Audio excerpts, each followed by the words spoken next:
We didn't need to go inside to find problems like this rusted barbed wire. That officers being identified. They say crews have responded to numerous fires. Celebration is ongoing. You may have to dig a little deeper into your pockets. They had to use a wire cutter.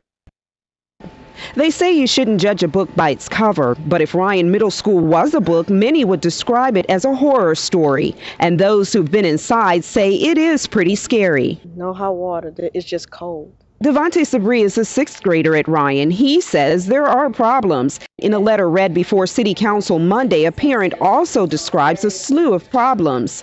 No hot water in student or teacher restrooms, no gas available in science labs, and rotten wood in the cafeteria.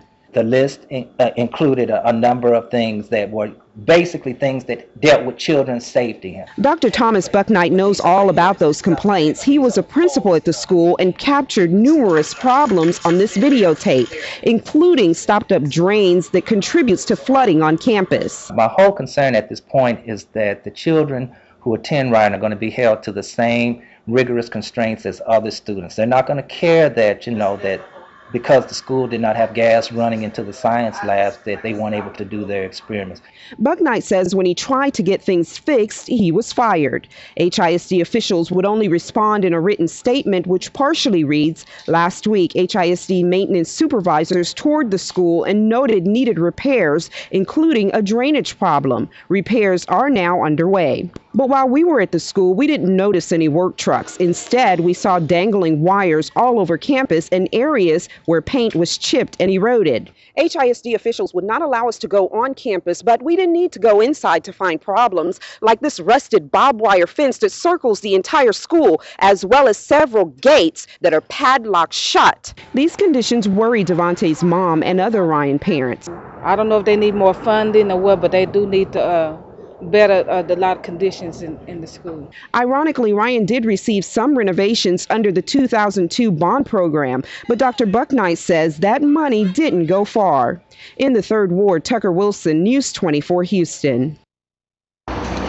Keith Roberts runs a small courier service. He's constantly on the phone coordinating his drivers and their routes. But lately, he and his drivers have been keeping a close eye on gas prices. I have about 10 drivers that work for me. And all 10 are frowning at the prices at the pumps, especially since they're stopping more frequently. I'm having to fill up instead of every 3 or 4 days. It's like every day and a half to 2 days now. He says it seems they're paying more and more. Now that's forcing Roberts to find creative ways to offset the increase at the pumps. I'll just waive a deduction fee like radio expense to make up for the difference that they're having to pay for gas. AAA indicates there's no real justification for the increase. Despite oil industry leaders' contention, gas prices are keeping up with crude oil prices. The Auto Club notes prices have increased about 13 cents a gallon in the last 2 weeks alone, bringing the average to about $1.64 a gallon. Roberts says his biggest fear is that gas prices will go upwards of $2 a gallon. He says if that happens, he'll have to reevaluate whether it's necessary to pass the costs on to his customers. Roberts says he's trying to avoid that, something he couldn't do the last time the country went to war. The last war, we did do a natural increase because of cost of living, and it was just the time to do it. For now, he and his drivers are hoping to stay on top of business regardless of what they face at the pumps. Tucker Wilson, News 24 Houston. They say crews have responded to numerous fires in this area throughout the past few months, all involving abandoned buildings. Now, I should mention those 3 firefighters who were injured did sustain minor injuries. We're told they're expected to be okay. Crews responded to this area south of downtown around 2:30 Monday morning. At that time, one duplex in a row of 4 was fully engulfed in flames and spread to the other house. That duplex was abandoned, so at the time, no one was inside. But firefighters said they did find furniture in one duplex right next to the one that caught fire.